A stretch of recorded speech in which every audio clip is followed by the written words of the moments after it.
नमस्कार दोस्तों, मैं हूं रंजीत साक और आप देख रहे हैं यूपी अपडेट 24/7। यूपी की A to Z खबर दिन भर।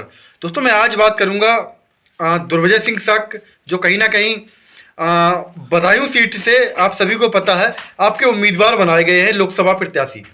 तो जहां कहीं आप सभी को पता है कि संघमित्रा मौर्य का जो टिकट है वो कहीं ना कहीं काट दिया गया है, और वहीं दुर्विजय सिंह साक को बदायूं सीट का उम्मीदवार बनाया गया है। तो आज मैं चर्चा करूंगा कि आखिरकार जो दुर्विजय सिंह साक हैं वो हैं कौन, जिन पे भाजपा ने इतनी दावेदारी दिखाई है, और कहीं ना कहीं वर्तमान की जो सांसद रही संघमित्रा मौर्य, उन्हें कहीं ना कहीं जो है उनकी टिकट को काटा गया है।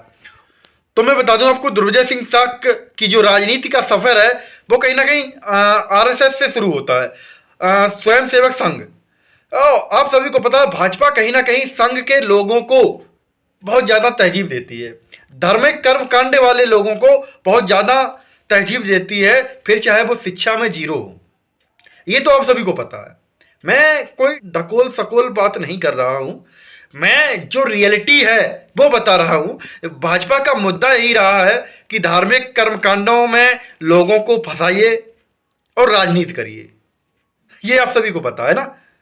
तो कहीं ना कहीं ओबीसी जो SC और ST 85% है उस पर राज कर रहे हैं मात्र 15%। उसका रीजन क्या है?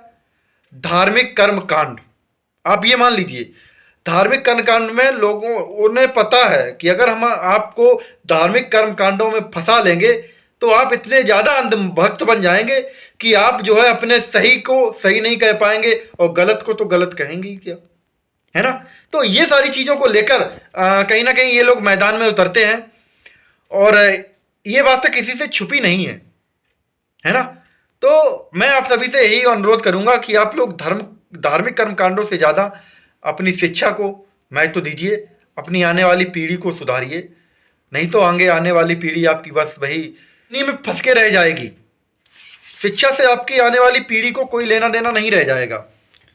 जिस तरीके से आज ही शिक्षा की जो स्थिति है वो किसी से छिपी नहीं है। अब बच्चा पढ़ना भी नहीं चाहता भाई, जब आप रोजगार नहीं दोगे तो पढ़ने का क्या मतलब, है ना। तो वही चीज है। बाकी आप लोगों ने आंकड़े तो देखे ही होंगे, किस तरीके के आंकड़े आप सभी के बीच में जारी किए जाते हैं।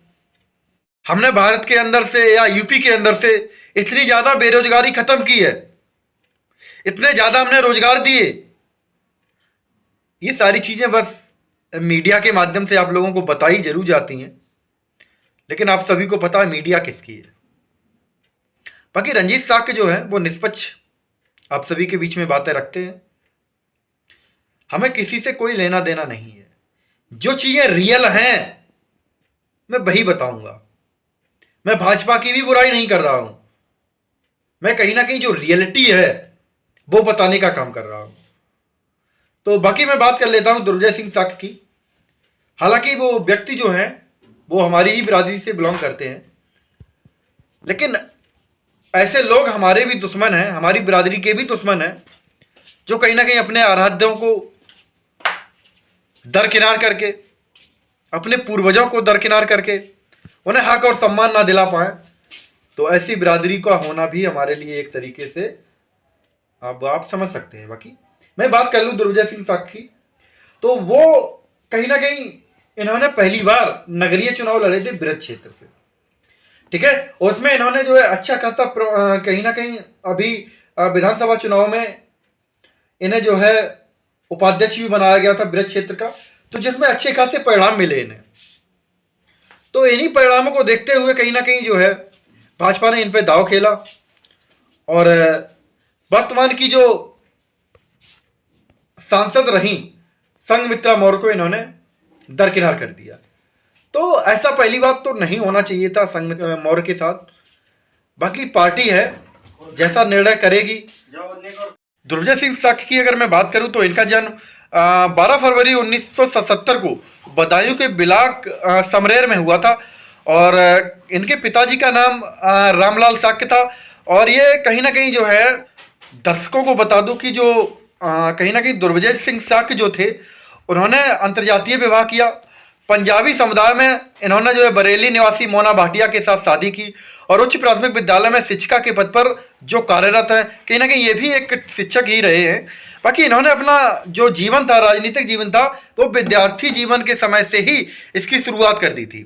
तो दर्शकों मैं बता दूं आप सभी को कि दुर्विजय सिंह शक जो है वो कहीं ना कहीं बरेली के अंदर शक और मौर्य जो समुदाय जो रहता है, तो उनसे एक तरीके से एक बड़े नेता भी हैं। और बाकी ब्रज क्षेत्र में जो है कहीं ना कहीं शक समुदाय की जो आबादी है वो कहीं ना कहीं अच्छी आबादी देखी जाती है।